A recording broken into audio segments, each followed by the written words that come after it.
kam nderin që të paraqes para jush projekt ligjin për sigurimin e detyrueshëm të kujdesit shëndetësor, si dhe rëndësinë e domosdoshmërinë e miratimit të këtij ligji. Ky ligj pritet të përmirësojë ndjeshëm sistemin shëndetësor në vend, është një hap i rëndësishëm drejt sigurimit të një sistemi shëndetësor të qëndrueshëm dhe të përballueshëm për të gjithë qytetarët e vendit. Me sigurimin e detyrueshëm çdo qytetar do të ketë çësje të barabartë në shërbimet bazë shëndetësore, duke reduktuar ndjeshëm barrën financiare individuale dhe duke garantuar trajtim të barabartë për të gjithë. Ky ligj do të mundsojë një burim të qëndrueshëm dhe të parashikueshëm të ardhurave për sektorin e shëndetësisë, duke zvogluar varësinë nga burimet e përkohshme dhe duke siguruar fondet e nevojshme për investime afatgjata në pajisje, infrastrukturë dhe trajnim të personelit mjekësor. Duke pasur një bazë me të gjerë kontribuesish dhe një sistem të qëndrueshëm financimi, ky ligj do ndihmojë në uljen e kostove të kujdesit mjekësor për individet dhe në përmirësimin e standardeve të shërbimit për qytetarët tonë. Gjithashtu do të reduktojë rrezikun e falimentimit për shkak të shpenzimeve shëndetësore. Ligji për sigurimin e detyrueshëm shëndetësor do të mundsojë një fokus më të madh në parandalimin e sëmundjeve dhe promovimin e shëndetit publik. Me një bazë financimi të përbashkët do të ketë mundësi për të investuar më shumë në programet parandaluese dhe ndërgjegjësuese. Në fazën e konsultimeve, Ministria ka pranuar komente nga zyra për planifikim strategjik nga zyra e kryeministrit të vendit, nga Banka Botërore zyra në Kosovë, UNHCR-ja, Qendra Kosovare për Rehabilitimin e të mbijetuarve të torturës, Byroja Kosovare Sigurimit, Asociacioni Spitaleve Private të Kosovës, Oda Ekonomike Amerikane, Shoqata Drejtave të Pacientëve në Kosovë dhe janë riformuluar dispozitat juridike me ATK-n, Ministrinë e Drejtësisë dhe Ministrinë e Financave. Me këtë projekt ligj rregullohet sistemi i sigurimit të kujdesit shëndetësor të detyrueshëm,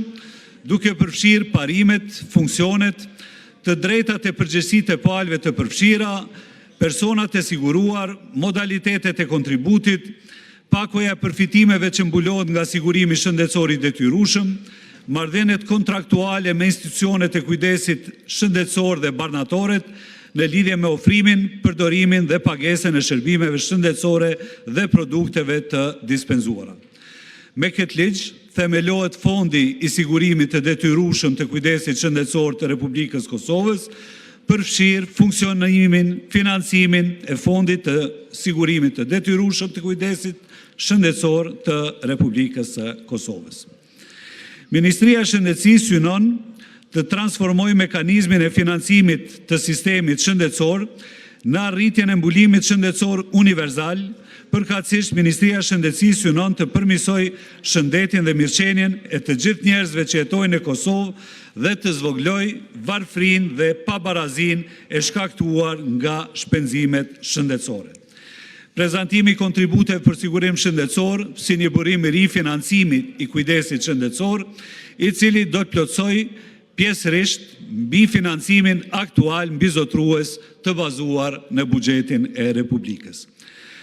Pajisja e Fondit të sigurimit të detyrueshëm të kujdesit shëndetësor me fuqi blerëse nga institucionet shëndetësore, e cila synon jo vetëm blerjen e shërbimeve të përfshira në paketën e përfitimeve të fondit në sasinë e nevojshme, por edhe stimulimin, matjen dhe kontrollin e shërbimit të bazuar në performancë, duke mbajtur nën kontroll shpenzimet shëndetësore. Për ta bërë shpërndarjen e burimeve për ofrimin e shërbimeve shëndetësore sa më strategjike dhe të bazuar në performancë, përmes këtij ligji është planifikuar të prezantojë disa metoda prioritare të pagesës për shërbimet e kujdesit shëndetësor e që mbulohen nga sigurimi i detyrueshëm i kujdesit shëndetësor. Pagesa për kokë banori, për një pako të paracaktuar shërbimesh ambulantore, për një të siguruar në nivelin e kujdesit shëndetësor parësor për një periudhë kohore, pagesën e tarifës për shërbim për çdo individ ose një paketë shërbimesh sipas një plani të paracaktuar tarifash, pagesën e bazuar në rast për sa i përket kostos mesatare për pranim, si dhe në afat të gjatë për grupet e lidhura me diagnozën apo diargjin, të cilat grupohen sipas diagnozës së pacientit dhe procedurave kryesore të kërkuara, si dhe vazhdimin e financimit nga buxheti i shtetit, si dhe eventualisht pagesa për çdo ditë spitalore për pacientet e shtruar. Duke qenë se zbatimi i ligjit do të përfaqësojë një zhvendosje të konsiderueshme nga financimi aktual i bazuar në buxhet, janë bërë propozime për të bërë paketën e përfitimeve më gjithëpërfshirëse dhe më të gjerë në krahasim me sistemin aktual, duke përfaqësuar kështu një vlerë të shtuar dhe të dukshme për popullatën. Skema e rimbursimit të barnave jashtëspitalore është identifikuar si alternativa më e mirë për këtë shërbim shtesë dhe vlerë të shtuar. Projekt ligji gjithashtu parashikon kompenzimin e performancës së mjekëve në institucionet shëndetësore si mjet i stimulimit të cilësisë dhe produktivitetit të shërbimeve shëndetësore, si dhe mundësinë e furnizimit direkt nga prodhuesi apo distributori me autorizim marketingu të medikamentit për të siguruar çmime më të ulta dhe cilësi të mirë të medikamenteve dhe pajisjeve mjekësore.